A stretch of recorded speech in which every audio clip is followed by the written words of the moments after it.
자, 이제 이상심리로 다시 본격적으로 들어가 보겠습니다. 먼저 DMS 521페이지입니다.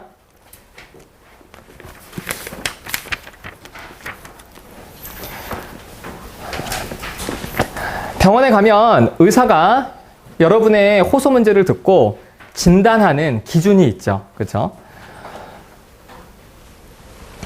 WHO 세계 보건기구에서 만든 질병 분류 기준이 있어요. 그래서 이 ICD라는 책에는 모든 질병에 대한 진단 부호와 간단한 기준들이 나와 있습니다. 그 중에서 정신장애 파트가 있겠죠. 정신과에서 쓰는 게 있어요. 그래서 무엇이 정신장애냐 아니냐를 판단하는 기준은 WHO의 ICD라는 책이 있고, 그런데 이것은 모든 질병을 다 다루기 때문에 그 기준 자체가 상세하지가 않아요.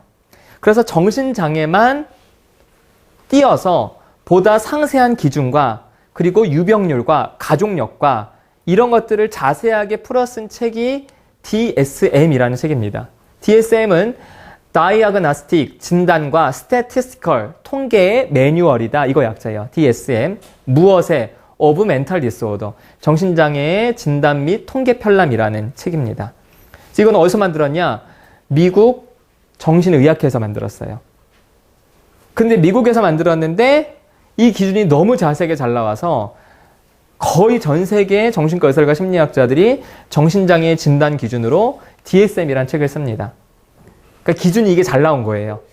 그런데 여러분 모든 질병에 대한 그런 정보들은 WHO에서 취합을 하거든요. 그래서 우리나라는 진단 부호는 ICD 걸 따르고 진단 기준은 DSM을 따르는. 그래서 만약에 그냥 정신장애 진단 뭐냐 기준이 그러면 그냥 DSM이다 이러셔도 돼요. 그래서 그런 얘기들이 521페이지 밑에 두 번째 줄 있죠. 부호는 ICD, 기준은 DSM을 따른다. 자, 그럼 DSM 역사에 대해서 한번 살펴보죠.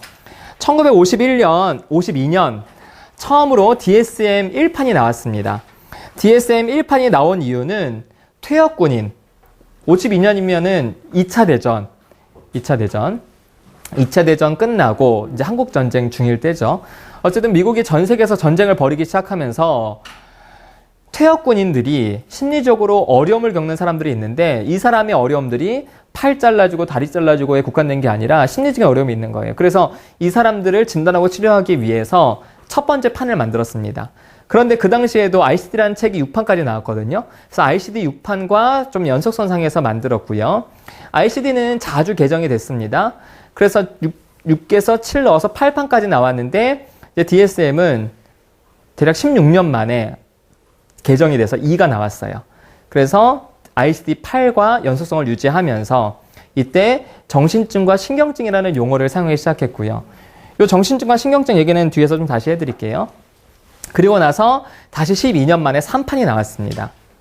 근데 3판에서는 기술적 접근을 한다 이렇게 얘기가 돼 있어요. 이 얘기를 좀 설명드릴게요. 정신증과 신경증은 뒤에서 좀 다시 말씀드리겠지만 정신분석 입장에서의 구분이에요. 정신장애를. 정신분석이라는 프로이트 입장에서 정신장애를 볼 때 크게 신경증과 정신으로 구분할 수 있는 거예요. 근데 80년이 되면서 60년대 이후로 정신장애를 바라보는 관점들이 정신분석 이외에도 다양한 관점들이 생겼어요. 인지행동적 접근, 인간주의적 접근, 약물학적인 접근이 되게 많이 생기면서 모든 전문가들이 공유하는 DSM이 정신분석이라는 하나의 이론에 영향을 받는다는 거에 대해서 다른 분야 사람들이 불쾌감을 느낀 거예요. 나는 정신분석 하는 사람은 아닌데 나보고 진단하고 쓰라는 기준은 정신분석 기준이니까 화가 나겠죠. 그래서 여기에 대한 이의제기가 많았어요. 다양한 사람들의 이의제기로 DSM은 중립적인 접근을 취합니다. 그럼 왜 기술 접근이 중립적 접근이냐? 여러분 배가 아파서 병원에 갔습니다. 그럼 의사가 이것저것 묻죠. 언제부터 아팠습니까? 위에가 아파요? 아래가 아파요? 최근에 뭐 먹었습니까? 계속 묻겠죠. 그래서 의사는 여러분이 아픈 배 아픈 거에 대한 뭘 찾으려고 그러죠? 원인을 찾으려고 하죠. 그렇죠? 그래서 여러분이 뭐 위 궤양인지 뭐 장이 문제가 있는지 이걸 찾아서 여러분이 호소하는 증상의 원인을 찾고 치료를 하잖아요. 정신증과 신경증은 정신분석 입장에서 원인을 찾는 그 관점에서 질병을, 정신장애를 분류한 거예요. 근데 정신분석이 싫다고 하는 사람들이 많잖아요. 어떤 사람이 우울할 때 왜 우울하냐를 봤을 때 정신분석에서는 그 사람의 분노가 내면을 향하니까 우울한 거야 그러고, 인지행동 접근에서는 그 사람의 생각이 비관적이니까 그런 거야 라고 하고, 약물학적 접근에서는 야, 그 사람의 도파민에 문제가 있는 거야 라고 이 얘기를 하는 거예요. 원인이 다 다르죠. 그러니까 DSM을 만드는 사람들이 오케이 알았어. 니네들을 모두 만족시킬 수 있는 내가 기준을 만들게. 그게 뭐냐? 너 우울해? 그럼 너는 우울증. 이렇게 얘기한 거예요. 이렇지 이런 거지. 너 배 아파? 넌 복통. 이걸 진단명을 한 거예요.